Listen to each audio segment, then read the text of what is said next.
Falar quais são as doenças que impedem o MEI de crescer. Tá? Durante muitos anos, eu ministrei palestras e eu utilizava com frequência a história dos japoneses que não deram certo na vida. Tá? Até aqui atrás, aqui no Flipchart, né? Então, mas acho que eu nem lembro quantas palestras foi que eu ministrei e que dentro daquilo que eu estava planejando, eu achava que isso fazia sentido. Tá, eu de novo aqui utilizando a mesma coisa. Não sei se vocês já ouviram falar da história dos japoneses que não deram certo na vida. Tá? Eu não sei de onde veio, mas eu sei que eu utilizei isso durante muitos anos. Então, tinha o Kokoso, o Onkoto e o Onkovo. Tá bom, então. Olha só o que eu estou imaginando. Tá? Aí eu estou relacionando o seguinte: durante muitos anos, eu devo ter atendido muitas centenas de MEIs, né, ao longo de 9 anos de consultoria, e eu estava pensando sobre os tipos de. Eu não sei se a palavra certa seria, mas eu vou utilizar aqui tipo doença. Quais são as doenças que eu percebo que impedem uma pessoa que monta um pequeno negócio de crescer? Tá? Eu acredito que existe uma forma de explicar isso. Tá? Eu vou, utilizando o meu jeito, tá? Eu vou propor explicar a partir dessa história dos 3 japoneses que não deram certo. E à medida que eu vou falando, você vai até se identificando, se você é MEI, tá? E se você tem pretensão de crescer, tá? Então, vai aqui a minha história. Lembrando que meu nome é Levi, eu ajudo empreendedores, microempreendedores a passar de MEI para ME, de 81 para 360, tá? Então, vamos lá. Vamos à história. Eu vou compartilhar aqui com vocês uma tela, onde nessa tela nós vamos encontrar, então, vamos dizer assim, um pouco mais definida aqui, né? Mas aqui. Então, aqui tem, então tá aí os 3 tipos de japoneses, né? Vamos dizer assim. Então, tem o Onkoto, o Onkovo e o Kokoso, certo? E eu estou me propondo a dizer o seguinte, que de alguma forma, quando você entender em qual você aproxima mais daquilo que seria, por exemplo, não vou dizer até só o problema que você tem, mas da oportunidade que você tem, tá? Então você já vai se identificar, isso vai te ajudar nessa jornada de MEI para ME, de 81 para 360. Lembrando que eu sempre falo de 360, isso não é fim. Eu nem falo de outras categorias, porque senão a gente perderia o foco. Tá? Qual que é a ideia que eu estou imaginando? A gente começa com um primeiro passo, tá? Isso até é um ditado japonês, né? É um ditado chinês que fala o seguinte: uma caminhada de muitos quilômetros, de muitas milhas, começa com o primeiro passo. E o primeiro passo é 81 para 360. Depois vocês vão poder, né, continuar, né, a caminhada. Tá? Mas esse aqui seria o início dessa caminhada. Tá bom. Então, vamos lá. Então, eu até imaginei o seguinte, que, na verdade, o que é o Kokoso? Kokoso, você dizer, quem que eu sou? Certo? Então, refere-se ao passado. Então, como é que eu cheguei até aqui? É como se fosse uma visão de retrovisor. Tá? Então, nas consultorias, quando eu atendo alguém, é claro que a pessoa ela já chega e diz, até pelo pouco tempo que se tem, não tem tempo de conversar muito, normalmente os tempos são curtos, cerca de 1 hora, no máximo, às vezes, mas normalmente são 1 hora, então não dá tempo de descobrir o passado da pessoa, a gente não sabe muita coisa, né? Mas uma coisa eu sei, essa visão de retrovisor, essa visão de passado, ela tem um pouco a ver com o financeiro, tá? Ela tem um pouco a ver com o que a pessoa mais ou menos o seguinte: o que vale o seu negócio? O que vale? O que você tem no banco? O que vale os móveis que você tem, a mercadoria que você tem, o serviço que você aprendeu, a máquina que você tem, tá? Quem que você é afinal? Tá? É o tal do Kokoso, certo? Olha, vocês não imaginam a quantidade de pessoas a quantidade de pessoas que têm dificuldade de responder essa pergunta. Não, eu não sei quem que eu sou. Por que você não sabe? Não, porque eu não tenho controle do dinheiro, eu não tenho controle financeiro, eu não sei como é que coloca no papel, de vez em quando a conta estoura, eu não sei calcular o preço dos meus produtos, tá?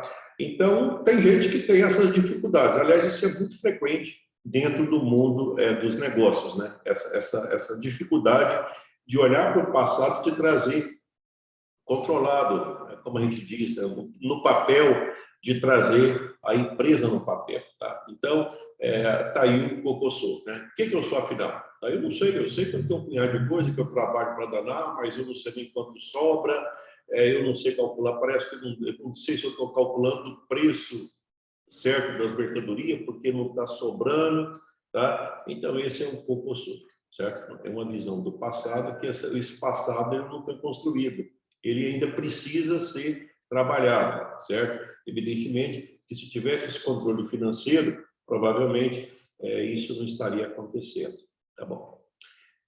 Uma outra situação é quando a pessoa ela está e ela não sabe onde ela está. Eu diria para você até o seguinte: você pode estar numa situação onde você tem concorrente demais, muito concorrente, tá? E às vezes você pode até estar numa situação de muito concorrente e de relativamente menos cliente.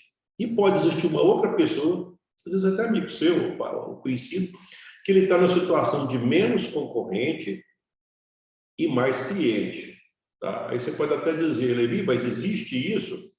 É claro que existe. Tá? Os negócios, quando a gente monta negócio, vamos acompanhar como é que a gente monta negócio. A gente monta um negócio, tá? Em princípio, essa história veio para o state marketing, inclusive, de e-mail. Tá? Não, primeiro estava bom, mas depois, na hora que o pessoal viu que dava dinheiro, aí foi chegando concorrente, tá vendo? Então, quer dizer que existia um momento, tá? A pessoa mesmo diz, existiu um momento aonde a quantidade de concorrente era menor e a quantidade de cliente era maior. Então, existia um ambiente, o mercado, ele estava mais favorável, tá? Então, é o tal do oncotô. Nossa, onde eu estou? Como é que está o mercado? Porque o mercado muda. Era muito bom se fosse assim, né? Era muito bom se de repente você entrasse no mercado e aí todo mundo, olha, não, já que entrei nesse mercado, você não pode abrir negócio nessa área, porque agora eu que tomo conta dessa parte, é eu que tomo conta desses clientes, é eu que faço as coisas aqui agora. Ah, era tão bom se fosse assim. Tá? Então tem pessoas que elas não conseguem perceber quando o mercado muda. Aí aparece o tal do oncotô. Nossa, oncotô. Oncotô. Né? Parecia que estava tão bom, de repente ficou ruim. Tá? Eu diria ainda que existe o outro, tá? Que esse aqui eu acho que tipo assim, é o menos frequente, mas eu vejo assim que ele tem uma importância muito grande e normalmente é difícil até de despertar para isso aqui, que é para onde eu vou, que é o oncovô, certo? Projeto. Porque a maioria das pessoas, o que acontece? Segue meu raciocínio. Já que ele tem um problema que ele não conhece o passado, já que ele tem um problema que ele não conhece o presente, vai pensar no futuro para quê? Concorda? Não tem como pensar em futuro, não tem como pensar em projeto, não tem como pensar em, sei lá, em criar alguma coisa nova para o futuro, por quê? Porque está tão apertado e o passado, a falta de controle, de entender o mercado, de não ter o controle, está tão complicado que a pessoa não tem um projeto de futuro. Então, Oncovu, tá? Eu digo para vocês que eu devo ter encontrado os 3 japoneses nessas minhas conversas com as pessoas, né? nessas centenas de atendimentos que eu já fiz, tá? Eu diria para vocês o seguinte: eu acredito que deveria ter uma conversa um pouco mais comprida. Por exemplo, eu estou conversando aqui com vocês, eu tenho certeza que muitos de vocês, à medida que eu fui falando, você já foi se identificando aonde eu diria que, na verdade, existe possibilidade de melhorar nas três situações: passado, presente e futuro. Mas tem um japonês que é mais a cara daquilo que está acontecendo com você. Tá? E eu diria para você também que se eu viesse aqui dizer para você que então tem que ter uma metodologia para entender projeto de futuro, para fazer planejamento estratégico, que tem uma metodologia para você fazer um diagnóstico da situação atual, que tem um método de controlar dinheiro, tá? Eu começo a falar de método, eu diria para você o seguinte: uma maioria dos empreendedores, dos microempreendedores, é que de repente os comportamentos eles não são comportamento de dono. Sabe aquela pessoa que ela foi forçada a montar negócio? Não sei se foi com você, comigo foi assim.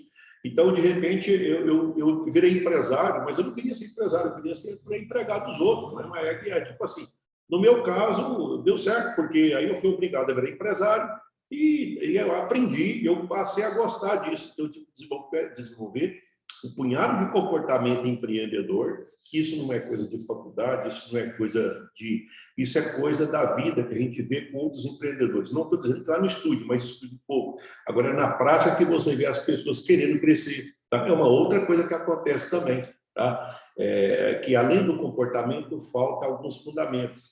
Às vezes, as pessoas, por exemplo, toda vez que eu atendi uma pessoa pequena, um MEI, tá? Na hora que eles nunca falam que eles querem crescer. Eles nunca falam isso. Tá? Eles têm até medo daquela palavra assim, olha, não, isso é ser ganancioso. Tá? E eu tenho que explicar, cara, ganancioso não tem nada a ver com ser ambicioso. Ganancioso é querer coisa dos outros.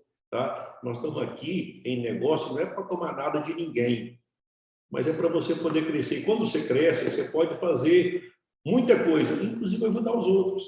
Tá? Inclusive ajudar os outros. Talvez uma das coisas mais boas que existe de quem é ambicioso é que quando ele pega e consegue alguma coisa, ele reparte para as outras pessoas. Tá?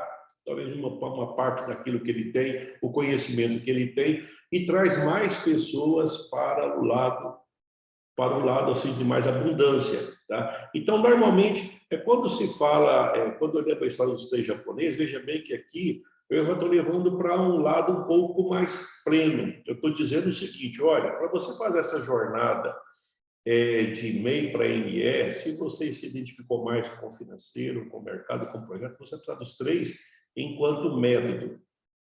Mas você vai precisar desenvolver comportamentos empreendedores e você vai precisar desenvolver alguns fundamentos, umas formas de pensar que te permite deixar mais livre para que você possa crescer.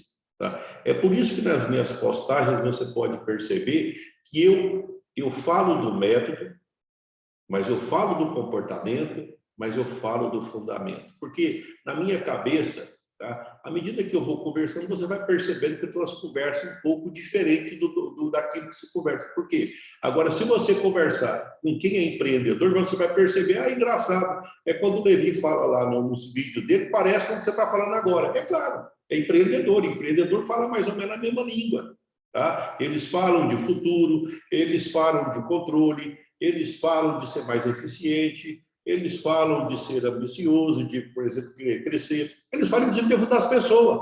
Tá? Eles falam muito isso de ajudar a pessoa também. Tá? Então, tem muitas crenças que rodeiam os microempreendedores que, na hora que a gente vai conversar, a gente vai ver, olha, essa crença tem que ser quebrada, isso aqui não ajuda. Olha, esse comportamento está faltando, ele tem que ser valorizado, você tem que controlar mais, por exemplo, controlar risco. Tem gente que não controla risco, fica endividado, tudo, né? Um comportamento importante. Então, não adianta você ter um método de controlar o dinheiro. Você tem que ter uma cabeça que te faz o seguinte, olha, o meu futuro tem que ser melhor do que o meu presente e que já é melhor do que o passado. Ou seja, eu estou apostando que no futuro eu vou ser uma versão melhor de mim mesmo. Para mim conseguir fazer isso, eu vou ter que poupar.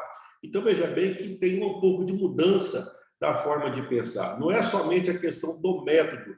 Eu tenho insistido isso na minha postagem e vocês vão perceber que eu vou cada vez mais insistir e amarrar as três coisas. Amarrar o método, o fundamento e comportamento. Porque quando você tem tudo isso aqui amarrado, eu acredito que você vai ter uma jornada de MEI para ME acelerada. Tá?